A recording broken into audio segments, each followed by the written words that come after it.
All right, Evan here inside the studio. Jihad here, right here. We've been talking about sports for most of the day. College football ended in an ugly manner with that beatdown from Alabama. But it's time for college basketball to heat up. March Madness is just around the corner. I know the season's still fresh, but we wanted to talk about our top 5 teams in the NCAA. I mean, there's so many teams in college that it's hard to really narrow it down to 5 since, if you get into the tournament, you have a chance. All 64 teams have a chance. Yeah. There's no doubt about it. That's why the brackets are so fun to do. But I want to know who's your top 5 colleges in college basketball so far this year. Well, I don't watch a lot of college basketball, but, I watch a little bit of it. But this would be my top 5 team. I don't know if they're ranked the same way as you are, but I have a little bit bias too. But my number 1 team would probably be Michigan, even though they're ranked number 2. I have to go with Definitely. number 2. I have to go with my team, my home team, Florida Gators. And then number 3 would probably be Duke. No love for Florida State? No Florida State. Seminoles. Ugh, No. don't know. I hate them. Come on. My number 4 team would probably be San Diego State, even though they almost lost. Yeah, they almost Fresno lost. State? They almost lost. Beat them. Almost lost yesterday, And number 5 will be preseason number 1, Yeah, right? yeah. So I They've think only that'll be lost one number 5. game to, I think they lost to Butler. Yeah, But bad. Butler's the best upsetting team. I of all. know. They always upset everybody. Is that your top 5? Yeah, that's All my right, top 5. My number 1 is the same as yours. I have the Michigan Wolverines. They have a great backcourt and probably the best point guard in the NCAA. And my number 2 team is Duke. They're very good. I know Steph Curry. I'm a Golden State Warriors fan. His little brother is on Duke, and he's just as good a shooter as him. They drop threes all day. Yeah. And my number 3 team is Kansas. They always draft huge, tall guys, the Kansas Jayhawks. They've always have height, which in college basketball is everything. They have a deep roster as well. My number 4 team is the Mizzou Tigers. I love Missouri. They're one of the best SEC basketball teams this year. Kentucky's really fallen out of the picture. I think it's either going to be Missouri or Florida in the SEC championship this year for basketball. And then my number 5 team is Syracuse because, Jim Boeheim's always putting together a good team. They'll probably make another run for the Final Four. I don't know if they'll win, but Yeah. those are my top 5 as well. College basketball, I'm looking forward to it. I hope you guys are too. Go Fresno State Bulldogs. Go Florida Gators. All right, that's all we have for you today in the college basketball world. You're listening to 92.5 The Bear. All right, Evan here inside the studio, 92.5 The Bear. Jihad here. We're talking about sports mostly for this day, and we have, on this topic, we have the NFL changes in coaches and the firings for the NFL. There's been at least 8 head coaches fired, as well as like 4 or 5 general managers, a couple owners in there, which is kind of weird to see. But we're already starting to see some coaches be hired. I heard Kansas City Chiefs, they hired Andy Reid as their coach, who had a lot of success in Philadelphia up until these last 2 years.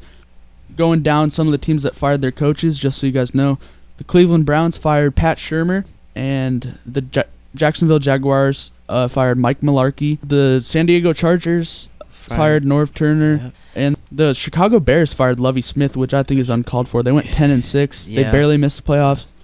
Lovie Smith took the Bears. He took Rex Grossman, out of all people, to the Super Bowl. Yeah. I think that's kind of uncalled for. But I think the general manager, he was when he got in this year, because they had a new general manager this year, he was looking for something to just fire him. And missing the playoffs on the last day, that day gave him the reason to fire him. And that's just he's just a general manager who wanted his own coach. I think that was out of line. How are you gonna fire a coach like that? And he was. Well, we got to talk about which coaches should be hired right now. There's a lot of college coaches. I know Jim Kelly from Notre Dame, even though they got beat up last week. Nick Saban from Alabama. I don't think he'll enter the NFL. He might.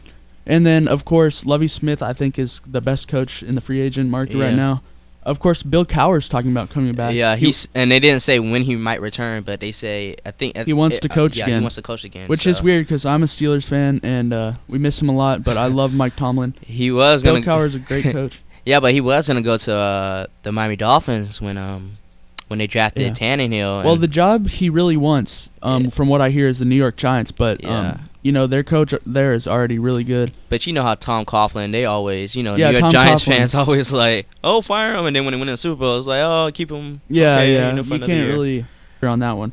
But yeah, a lot of people being fired, which is kind of sad, but we'll see what happens in the NFL this offseason. I know RG3 is undergoing surgery. Yeah. A lot of big changes for next year.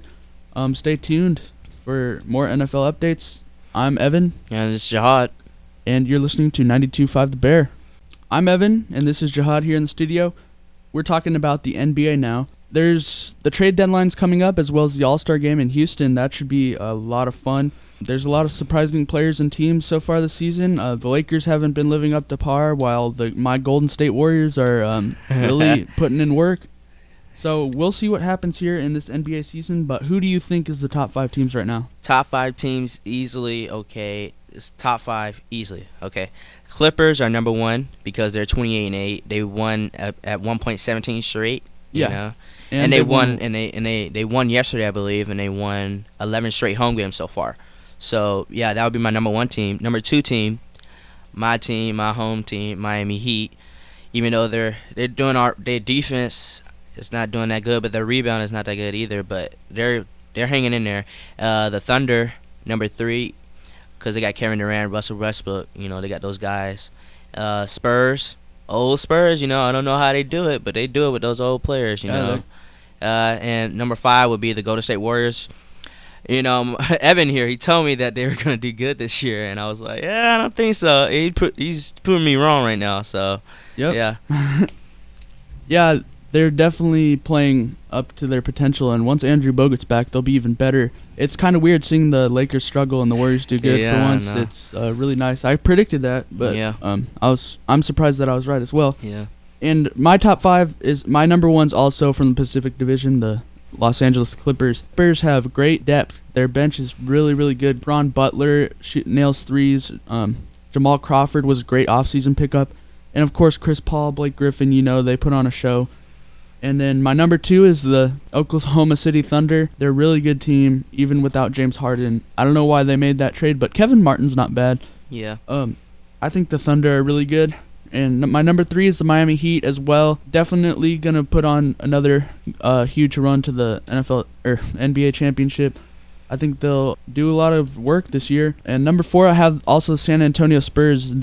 Tim Duncan and Tony Parker, they still got game. Kind of surprising that they make little roster changes and they still win almost every game, home games especially. And then number 5, I have my Golden State Warriors.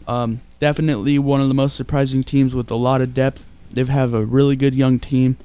I look for them to, make a good playoff run. So that's our top 5. We'll keep you guys updated with more NBA news. I'm Evan in the studio. And it's Jihad right here. And you're listening to 92.5 The Bear. Evan here inside the studio. Jihad right here. We've been talking about sports for most of the day. I'm sure we're tiring you guys out unless you love sports as much as us. I know you guys love rock music, though. But this subject for this topic is going to be about movies. Are there any good movies coming out this weekend that you're looking forward to, Jihad? Tomorrow, The Haunted House. A haunted house? Haunted not house the with haunted house. Marlon Williams. Yeah, Marlon Wayans, right? Wayans, yeah. Yeah. But his brother's not in it, so, it should be good, but they have What is that? Is that a spoof movie on horror movies, right? It's kind of like Scary Movie, it's a spoof on Paranormal Activity and some other movie. But it's a spoof on horror movies mostly. Yeah, I'm looking forward to that one. That's probably the only one I'm looking forward to. And I'm looking forward to Zero Dark 30. It's coming out January 11th, which is tomorrow, as well as Gangster Squad. Zero Dark 30 is about the case on finding Osama bin Laden. It shows some really in-depth detail on that. It's from the woman who directed it directed the movie The Hurt Locker. I don't know if you guys are into that, but it's sort of like a documentary film behind the scenes reenactment of what happened behind the scenes and how they found him. And as well as Gangster Squad, it has Ryan Gosling, Emma Stone, Josh Brolin, Sean Penn. It's a 1920s, mafia style movie.